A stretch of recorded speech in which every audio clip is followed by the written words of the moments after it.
Been a tough 24 hours on the injury front. Last night, Kevin Durant went down in Washington. Today, we learned he'll miss at least 4 weeks with a sprained MCL and bone bruise in his left knee.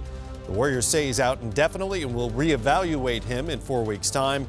Durant was hurt when teammate Zaza Pachulia fell into him in the first quarter of the Dubs' loss to the Wizards. And the process is on hold yet again.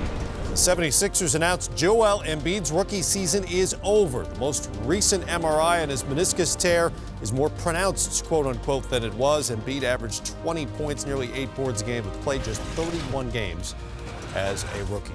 Welcome in, everybody. It is a Wednesday night in the NBA. Here to serve on Game Time, Matt Weiner, Steve Smith, Sekou Smith right there. It's good to have you with us on Wednesday. I know, on Wednesdays. I'm here. With it's you, nice. Sekou, Matt King. It's nice. I got Daryl upstairs. Flapjack. Flapjack. Why do you call him Flapjack? It's a long Okay. story. You can't tell it on TV. Can't tell it on TV.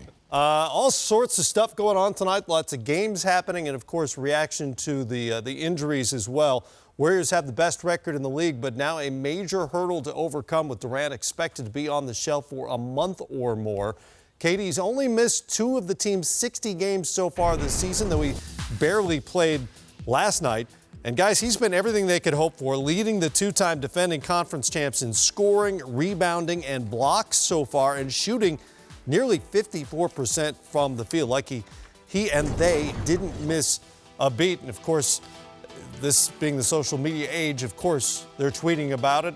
Dre, hurt to see his guy go down, but it's strength in numbers. That was the theme last year, of course.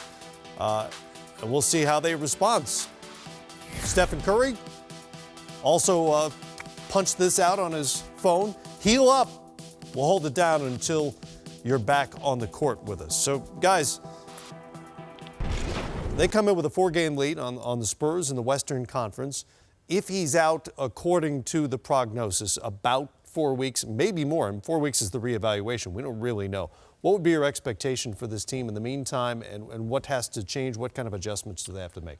You know, Matt, they're still very good. I mean, you still have 3 All-Stars. They still have the core of their team with Steph Curry, Draymond Green, and also Klay Thompson. My thing is strength in numbers. Now the numbers, those guys going to have to step up and play.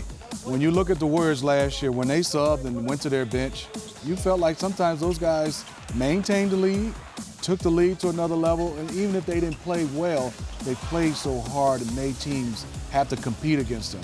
I like the guys they have on their bench, but I don't know if there are guys that are ready to be able to just hold down the fort. So I think there's going to be a lot of pressure on those 3 guys.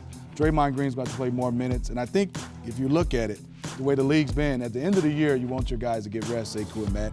I don't think they'll be able to rest because San Antonio is close behind them. Well, reportedly, they're set to sign Matt Barnes as well as a replacement for Durant to add to that bench. But there they are with the Spurs nipping at their heels.